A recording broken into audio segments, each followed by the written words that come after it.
Welcome, I'm Michael Bickert. Thanks for joining me today as we explore concepts with the objective of improving your management skills and growing your business. Do you have your notepad and your pen handy? I hope so, because I want you to take notes. I want you to make a commitment to yourself that you will jot down some sort of action item that you can implement in your business today. That's what this is all about, implementation to drive your business forward. Now, recently, I was asked to discuss some best practices regarding managing leave, employee time off, holidays, vacation time, all that kind of stuff. So that's what we're going to discuss today. And when I ask you to take notes, don't worry. Once again, I will have some downloadable notes for you. That is, I've created a couple of checklists that you can get by just, if you're watching this on YouTube, just go into the description and you'll click a link there. It'll ask for your name and email address, and then you can have PDF copies of this. You can use these checklists for your organization. For the individuals who are requesting leave, I have two separate checklists. So that's how this is organized today. I'm going to give you tips on what you as an organization, when you're managing your business, what the organization needs to do, the best practices, and a little checklist for you to go through to make sure you have all these things set up so you are optimally managing leave and time off requests, and when people are away for any reason within your whole organization. And then a separate one that individuals can use in your organization. And that can include yourself, and it should include yourself. If you are not going to be there as the manager, as a business owner, you have a checklist you need to go through. And it's applicable to everyone. So you can share this video along with the checklist with people in your organization. Now, I do understand that what is practical and what needs to be done from one business to another can vary. Certainly if you are a one-man operation, you have a small team, maybe there's 5 of you, versus those who have a couple hundred employees, it can vary. I'm not sure which is more critical in terms of using a checklist and making sure that you've thoroughly covered your bases when you're going to be away from the office, whether a large organization where that's more critical or a very small. I mean, you could make an argument and you could see cases in both that would support the use of a checklist and making sure that you are managing well and following these best practices. So let's go through those together, and then what you can do is you can modify your list. That's your homework. Since you're not going to have to take notes on anything that I've got up on the screen, your homework is to modify this for your business. And what have I left out? I mean, there's lots of things that I could think of that I didn't put on here because they may be more relevant to one type of industry or one type of business or one particular size of business. So with that in mind, let's go through these checklists, and we'll start with the organizational checklist. Okay, so here are the best practices that I have listed, and some of these things, hopefully the way I articulate them and explain them to you will help you to make sense of them. I mean, there's no rocket science here, but some of them may seem irrelevant to you or inapplicable for your organization, and I totally get that, but don't dismiss it so soon. It may be something that there's some merit to this, or there's some method to the madness, some wisdom inherent that isn't obvious to you. So don't tune out or dismiss a particular point without considering, maybe that is actually more relevant in my business than I thought. All right, here we go. The first thing is to employ a good HRM tool, a human resource management tool. Now, you know I'm all about the software, and if you don't have a good tool, a digital component, an application that allows you to manage all this stuff, you have to do it, of course, manually, and that becomes a lot more intensive, and things can slip through the cracks. So we offer this. If you don't already have a good HRM tool that you can implement for your organization, no matter how small, then reach out to us and we can get that for you as part of the software suite. It is very reasonably priced. I'm telling you, you cannot beat the price on this stuff. So make sure you have a good HRM tool in place, and you'll find that so much of this stuff can be managed through there. The next one up there is create and set a standard for universal adoption. Now, what I would recommend, as always, is to collaborate with other key stakeholders in your organization. Put your heads together and ask yourself some questions about, okay, well, we want to have a standard that everybody follows, that's universally applicable across our organization. You don't just want where what I've seen with businesses that aren't managed that well is that the standard's not set, and so there is a variance that occurs between those who are very thorough and those who are not so thorough in terms of managing these best practices. So when one guy goes on vacation, everything goes nice and smoothly. Remember, what we're trying to do here is get a seamless transition when people are away from the office, on leave for whatever reason, whether it's holidays or they're sick, or there's maternity leave, parental leave, all sorts of things, bereavement. There's many reasons that people need to request leave or need to be away, and we want that as seamless as possible. That's why we're doing this. Begin with the end in mind.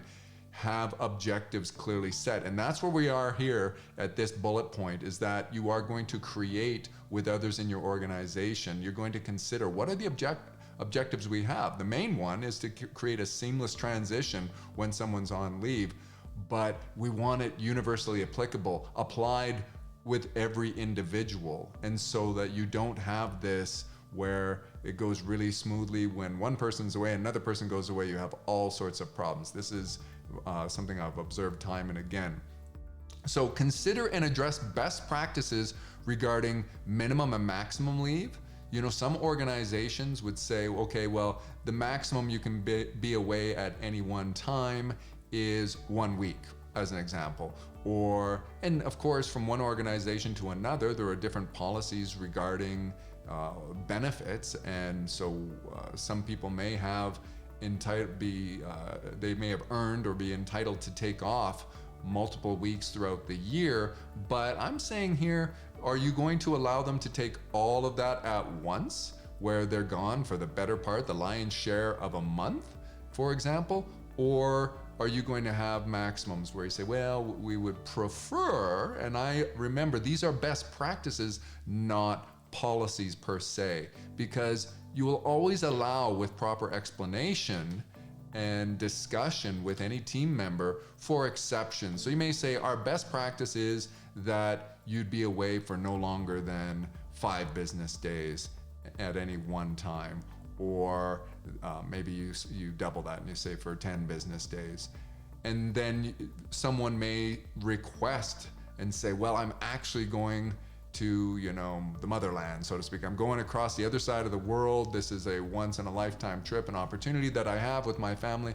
Could I have more than what I've allotted? I understand I won't be paid for these. These aren't banked vacation days that I'm having, but could I have more? Could we have a temp fill in for me? Can we make plans? That's why I say it's a best practice, but you need to give consideration to this because you want to document this. So minimum and maximum leave, and I say minimum because sometimes people, maybe let's say for example, you have somebody who is in their benefits package, they get 3 weeks, 15 days paid per year vacation time, and they take those one at a time. So they extend various weekends 1 day at a time. That can be a little annoying, where your schedule could be very difficult to maintain, maybe coverage within your organization. So you have to think about these in terms of best practices for your organization. I've seen it all. So minimum and maximum. What about banked time limits? Some people don't take their holidays, so maybe they earn 2 weeks per year of paid vacation time and they don't take it. Are you going to allow for, say, somebody who's a bit of a workaholic, who would bank time for 3 or 4 years and then they've got several weeks off? Or do you have a best practice where you say, no, we want you to take all of your time at least within a 12-month period of time? So address that when you document this stuff. What about rollover and forfeiture? Some organizations would say, well, if you didn't use banked time that you have, and I'm calling it banked time, but what I mean is earned perks or benefits that are a part of your compensation remuneration plan, the benefits, and in some jurisdictions and some locales and countries, they have legal requirements that you have to give a certain amount of days off. That's very common, of course. So, but what happens if a person doesn't take it? You may, I've seen where some organizations communicate, well, you need to take this each year, otherwise you will forfeit it. We will consider you that as volunteer time that you've given up. And they're doing this because it's very difficult to manage that over time if people bank things in perpetuity for a very long time. And certainly I've seen where that can cause some frustration and disruption for the business. Or do we just have a rollover policy? What is it? And I'm using that term policy again very loosely. Another thing is consider management of overlapping requests from key personnel. So you may have something where a best practice is, well, we only allow one key manager at a time to be away. Or if you have a large organization, we allow 3 key managers to be away at any one time. But we want to make sure that this person A, who commonly backs up person B when they're away, that they don't take holidays or leave at the same time, or if they do, they overlap is very minimal, like maybe a day or 2. So give consideration to the overlapping requests and how you will handle those. You know, will you handle it by going, well, it's first come, first serve in terms of getting a request approved, or will it be based on the person who has greater authority within the management hierarchy and structure of your organization? Communicate expectations regarding minimal office contact during leave. This is an important one, and I don't want you to misunderstand this. So I mentioned the workaholic earlier. What are your expectations as an employer for when people are on leave? And I'm really addressing vacation here, but you could also apply this to any other kind of leave. Some people feel obligated to be in touch with the office at all times. So they're going on holidays, they're going on vacation with their family, and they announce to their, subordinates or to their boss or to their peers, hey, if you need me, I'm available, send me an email, you can call me at any time or whatever. I would disagree with this. I've seen this, and this is not what I would expect, and this is certainly not what I would recommend. If you want to have an effective organization, let people unplug and decouple from the office, from the shop, from work when it's time to rest. We want people to be able to recharge. It may be counterintuitive when I say this to you and you're like, hey, if a person has that kind of work ethic and they're going to be available for us when they're not here, that's very convenient. I get it. It sounds convenient, but you'd be better off following what we're discussing today in this checklist to put alternative, replacements and strategies in place so that you don't need that convenience. You don't rely on that convenience, and then communicate your expectations to your people. Hey, when you're not in the office, we want you to recharge. We want you to focus. So let's say, a person's away because of sick leave. We want you to get better as fast as possible. So focus on your health. When you're on holiday, spend your time with your family, your friends, and recharge so that we have you ready to go and as effective as possible when you get back to the office. And certainly if you're on bereavement, we don't want to be contacting you if you're away for something like that. If you're on maternity or parental leave, then it's like, well, spend your time with your baby, and we certainly don't want you to be in contact with the office. Now, I wouldn't forbid someone from doing it, but you would communicate to them that we think it is a poor practice for people to be in constant communication with the office when they're on leave. And so you can take those guilty feelings. Some people just feel obligated to be in contact at all times, and that can be the culture in some places, in some organizations, in some geographical locations and countries. They may have culturally, well, we're always plugged into the office, business first. I do not recommend that, and consider the law of the golden goose. You can't go to the golden goose too often, or you kill the golden goose and then she's not laying any more eggs for you. So give consideration to that, and then communicate those to your people, those standards. All right, what else we have here? Formally document your standards. So you're discussing this, you're collaborating with your stakeholders, you're coming up with these ideas, then you're jotting them down. I don't want you to keep them in your head. Document this formally, and that way you can have a means of communicating with your people. Communicate the standards and expectations in advance. That should go without saying, but it's on your checklist because some of this stuff just slips through the cracks. And I've seen this where people forget to do this. So I've put a couple examples up here.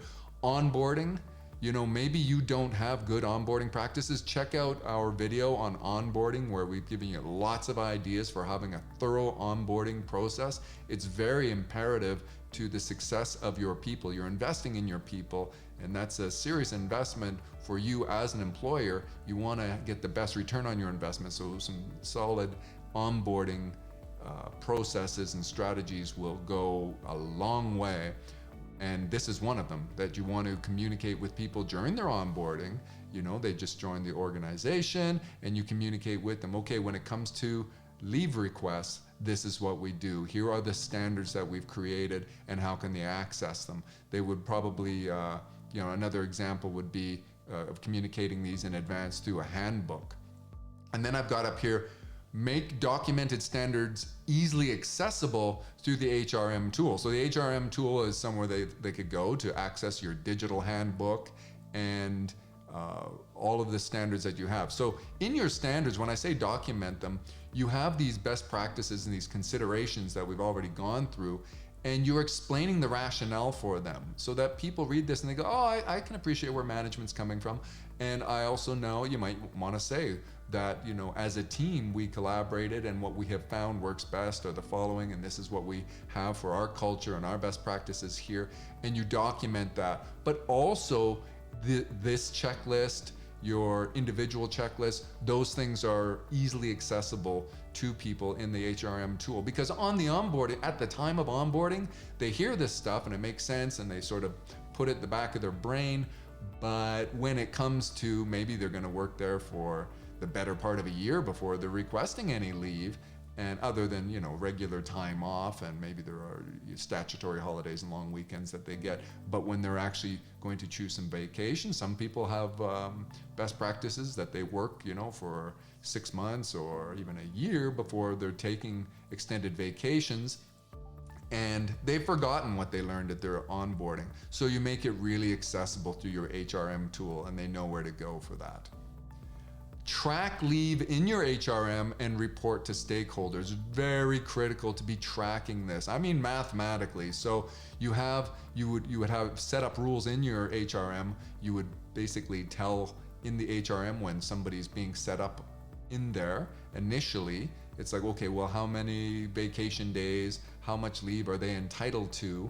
And then it's managed in there and tracked and added up. I have seen where I had a manager that worked for me, and he had several managers that worked for him, and I empowered him to manage that. I expected him to manage that, but shame on me, I didn't inspect my expectations, and I later found out that he was not doing a good job of managing that. He was just trusting that his individual managers were tracking their time off individually, or that someone in payroll was doing it or something like that.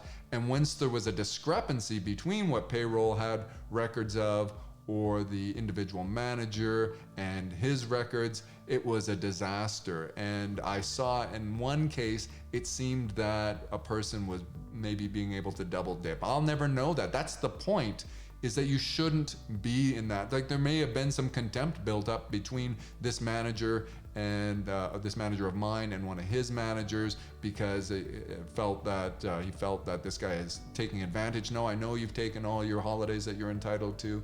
And you just don't want that kind of thing. So it just makes sense. It should be intuitive that you track this stuff. But I'm telling you, a lot of people aren't tracking this. You want it formally documented and tracked. And then it says, and report to stakeholders there. Well, I've got up here pay slips. That's a good place. That if a person gets a monthly pay slip, or every couple of weeks they get a pay slip, what about having their record of their leave and their remaining banked time showing on that? Or when it comes to management, because that's another stakeholder who wants to know, that let's say you had one of those best practices where a person maybe has to forfeit days that they don't take, or a person is banking too much where it could create coverage scheduling issue in the future. So quarterly management summaries that you get that tell you, well, here are all your team members, and here's where they stand in terms of their leave requests and their bank time and everything. Really good practice, and this can all be done automatically through the HRM. And the next thing here says, set up an automated leave request process workflow. So you want to have that linked in your handbook, in your HRM, and all your documentation that people would refer to and reference when they want to request time off or request leave for any reason. They have a link to the request form, and they can input that, and then that triggers an automated workflow. And some examples, there would be notifications of, first of all, it would notify the supervisor who has to consider and approve or reject the time off request, the leave request. And there would be things in the form that are relevant, such as what is the reason for the request? What kind of leave is this? Is this a parental leave? Is this bereavement? Is this due to illness or doctor's appointment or family vacation? This kind of thing can all be set up in there automatically. And then notifications, once it's approved, can go to payroll, can go to the internally in the system. It can then mathematically trigger to deduct those days, and it can go to other key stakeholders. You get to define all of this stuff. Now, if you don't have the ability to do this and it sounds good to you and you want this done in your organization, of course, reach out to Bickert Management. Our team can set all of this stuff up for you. Not only can we provide you with the software, but we can set the automations up for you lickety split. It's really not complicated, but it saves a ton of time for people. So the workflow, I hope I just give you a taste of what can happen there. But those monthly or quarterly rather summaries that I alluded to earlier, that can all be part of the workflow, and notifications and all this kind of stuff that help you to manage that. So you're not caught off guard, like somebody didn't show up to work today and you're like, whoa, where are these people? And there'll be some other examples that come up in a moment here. So I've said your automated, your app, whatever you use, it should be linked in this CRM, in your handbook, in the checklist. All the various places that people go and reference should have links to this. Do not consider requests submitted verbally or outside the formal process. They should be automatically rejected or declined. If you're just setting this up from scratch, let's say you decided, no, I like what we talked about there, let's go ahead and do this, and next month you set this up and you launch this company-wide, and you have various personnel in your organization. First person goes in, but they're used to culturally coming to their supervisor and saying, hey, would it be okay if I took a long weekend? I want to extend my weekend and take Monday and Tuesday off the second week of whatever month. And then, maybe the manager is busy or he's responsible. He looks at his calendar. He says, yeah, that looks okay. That would probably work. And that person takes that as a verbal, or tacit approval, or, verbal approval of the request. And then all of a sudden that time comes a couple months later or a couple weeks later, whenever it is, it might even be next Monday, and people are caught off guard in the organization. And he's like, I didn't intend, what I meant was, yes, go ahead and follow our formal process, but the person is used culturally to something else.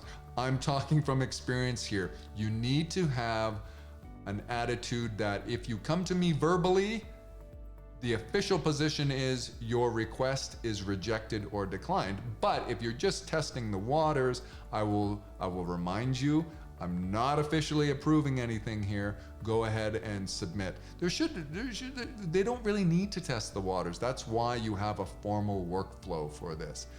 I'm harping on this, and some of you may have not experienced this, and you may say, oh, why is that a big deal? Those who have organizations who've had people that sort of surprised them by being off and they forgot about the conversation or whatever where a person requested it can appreciate where I'm coming from here. So that's why I say do not consider any requests that are submitted outside of the formal process. The next one is integrate shared leave calendars for organizational wide use. So what you'll want to do is set up a calendar. And again, You probably, maybe you're using a Google Calendar or an Outlook calendar or something like that. Make sure whatever calendar that you're relying on, you set up a calendar that integrates with that shares company-wide those leave requests, or not requests, those approved leaves that are going to be there. So when people are off, and people can look, and when they're considering submitting time that they would like off, they would see, oh, well, that person and me probably shouldn't be away at the same time from the office, so I'll choose the next week, or things like that. And at any time, a person can go and they just see this, and they can have it overlap on their personal calendar, and you can make it, of course, I won't go through the technology. Again, if you're struggling with the technology part of this, just reach out to us. We can set this all up for you. In fact, that workflow process I talked about in the automations should automatically put the stuff in the calendar, should put the leave in the calendar. Once it's approved, it just automatically goes in the calendar for everybody to see it, and people can go ahead on the calendar and see that. Really important. And the other thing I've got here is create reminders and notifications for supervisors and direct reports. You don't need everyone in the entire organization to get a reminder or a notification if somebody else is off for a particular day, but certainly the supervisor of that person should get a notification, and the direct reports of that person would probably want to be notified, hey, the boss isn't in today, your supervisor's not here today, or whatever. And those notifications could be set up in advance and all that kind of stuff. And again, this can be automated. You don't have to manually do this.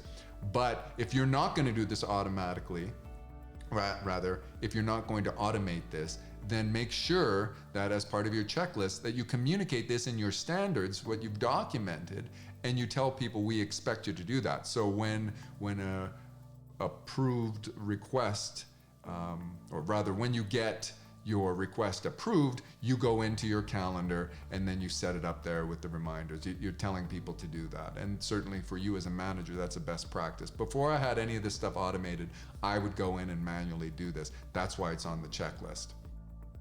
Create and share a checklist for individuals.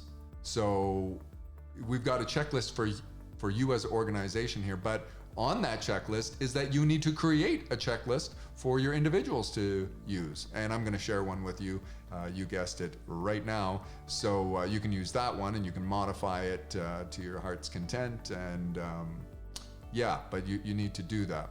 All right, let's jump right into the individual best practices. Here's a checklist for what everybody, and this goes for you as the boss, it goes for your management team, it goes for all the frontline logistical personnel. Everybody should be following some sort of checklist like this.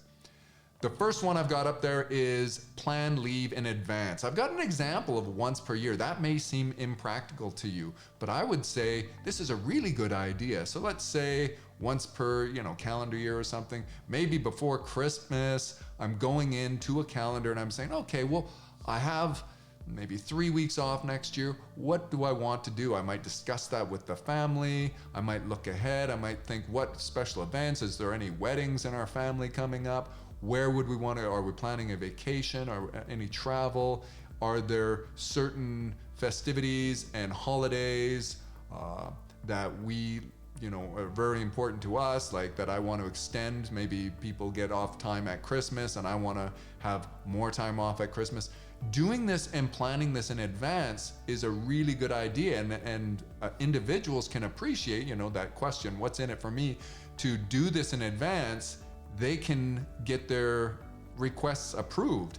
In fact, because in an organization that I managed, we had so many requests for leave and it was a big organization, what we did was we introduced a policy that the more advanced warning that we had, because you can appreciate as a manager, this is really convenient for you to be able to see when people are taking time off. You're not getting a whole bunch of requests at once and they're not all going at the same time. We set incentives. You're trying to align objectives. So we said, if you're willing to go in these slow times, if you're willing to take time off, you might, in your region, people might appreciate the summers more and they go camping, outdoor activities, or vice versa. If you live in a warm climate, maybe people like to take time off in the winter, or Christmas is a really popular time. You think of this as inventory the way you would with selling anything else, and incent your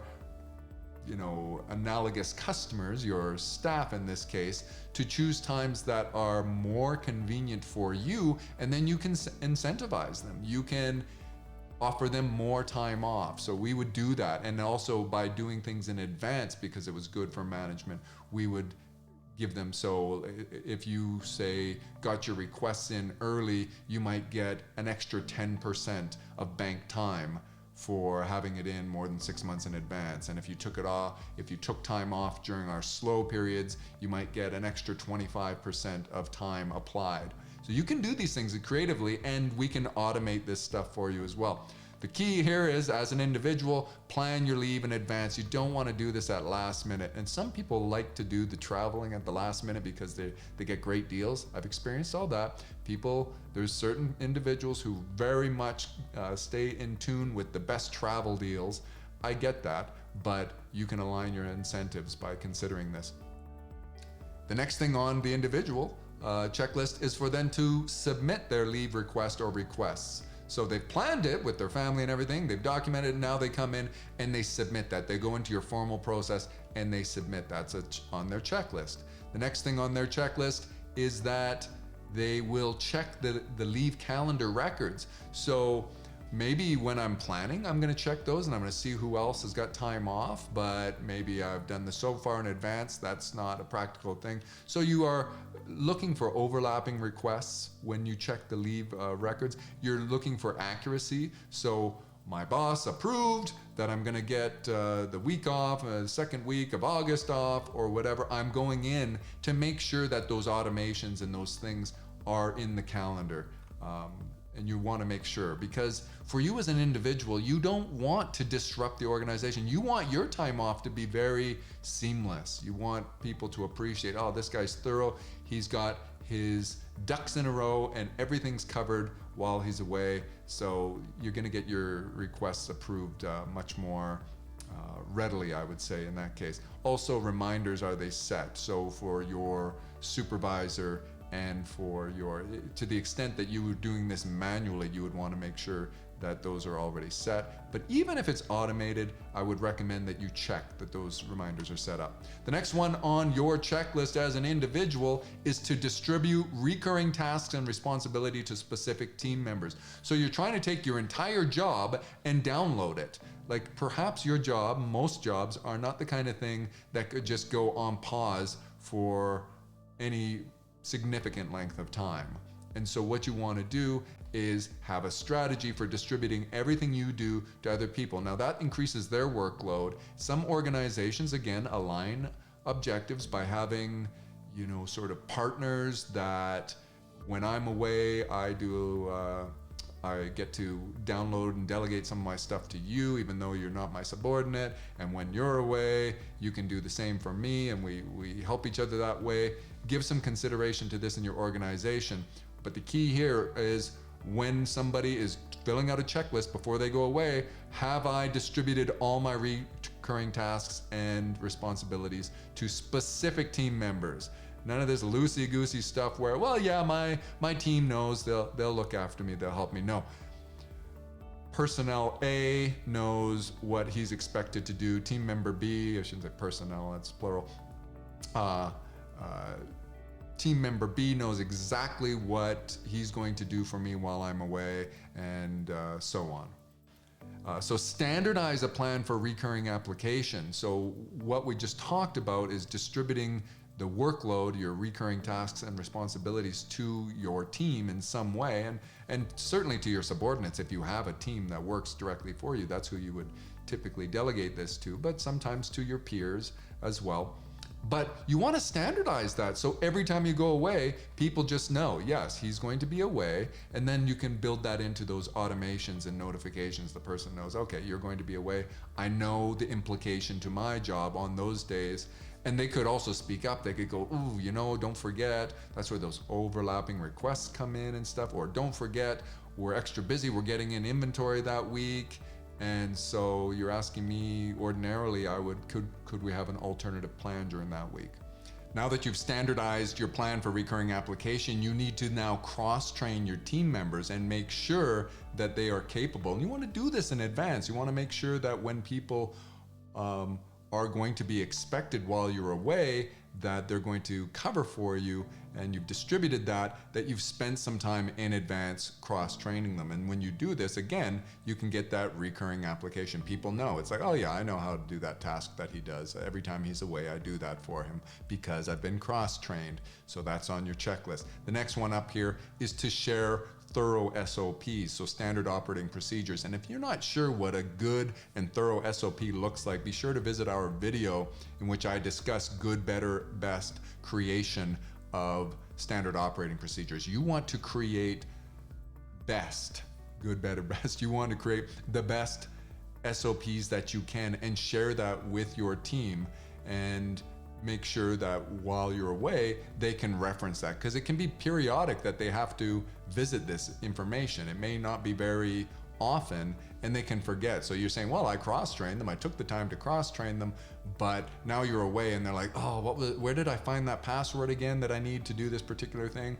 Or they're thinking, I forget, step B or C or D, whatever, and they can go to the SOP and they can follow that. So make sure you share those with your team in advance. That's on your checklist. Next up is to define and communicate backup plans for all critical areas of responsibility. Now, that's just what I'm doing here, is I'm differentiating between your recurring tasks and responsibilities. Sometimes you have one-off things that is like, well, should the following occur in our business, like a vendor is upset or somebody calls in, there's this customer service issue or whatever, I'm the person who's ordinarily responsible for that, but that doesn't happen every single day. We have communicated to all stakeholders who is in charge of that. So again, you delegate that out to specific individuals, and you make sure that you share that. Outline and summarize interim plan for all key stakeholders. So I'm going to want you to share with your boss and your subordinates, your individual team members, and all other stakeholders what the plan is. So it might be that someone in accounting needs to know, oh, what do we do if somebody's looking for payment on something? And you're like, oh, don't worry, Bob has that covered. He's going to do what I ordinarily do. So all the people in your organization who rely on you for something, they need to know that you've put a plan in place for while you're away, and you're summarizing that for them. You're outlining it in such a way that they can go, oh yeah, I can go and ask this person. And by the way, when you come back to work and you realize, ooh, some things happen that I didn't plan for or whatever, then plan for that. Add that to your checklist for next time and tighten things up. Perpetually refine. Next one up here is set up email vacation responder.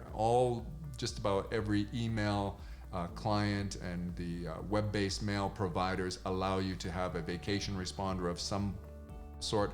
You have a message in there. When you type your message in there, I recommend giving instructions to those who urgently need to get a hold of you, who your backup partner is in this case, or who they can contact in your stead, and those instructions can be in there. So something generic like, thank you for your email. I'm out of the office until August 17th. While I'm away, I'll be returning my email when I get back, or I have limited access to email. You've seen all these type of vacation responders. In the meantime, if you have urgent, or if your inquiry is of urgent nature, you may contact individual A, B, or C to look after you, that kind of thing. The same thing needs to be done for your outgoing voice message, so you can record that. You've reached the office of Michael Bickert. Unfortunately, I am out of the office until August 17th. And you give those same instructions, once again, that you would have put in your email. That way, what I would tell people is essentially, I would leave it in such a way that I don't want a message. I say to them to press 0 so that they can be redirected to another manager, or to dial so-and-so's extension who can look after you in my stead. That way you don't come back from an extended leave to have 50 voice messages. It makes it disastrous. Your workload is incredible. So try to have instructions to go to people so that they can get their queries handled by someone else while you're away. set up relevant email filters and forwarding. You can also use the power of your software to have emails forwarded. So you can look for keywords in the email or subject lines or whatever that automatically go, like if it's related to a customer, they automatically go to these people and so on. You still want to have a vacation responder in certain instances when you do this, so that nobody's caught off guard that, well, the guy didn't care about me, he didn't respond to my email or whatever. They can understand that you're on vacation. This is getting a little bit more complex, but it's not rocket science. Again, we can do this for you if you don't know how to do this, but it's really case dependent. It depends on your industry, your organization, and your structure, and where this makes sense to use some of these tools to automatically forward information to somebody. The next one is to modify or introduce new automations and notifications. So you may have automations set up in your organization that automatically notify you and send approval requests for process A, B, or C to you. Now you're away and you modify those automations so that the person, so there's no good in distributing your tasks, your recurring tasks to somebody, and then the automated parts of those tasks still go to you. Don't overlook this. That's why it's on there. And you may set up new notifications or automations that only are relevant while you're on vacation. Again, we can do this for you.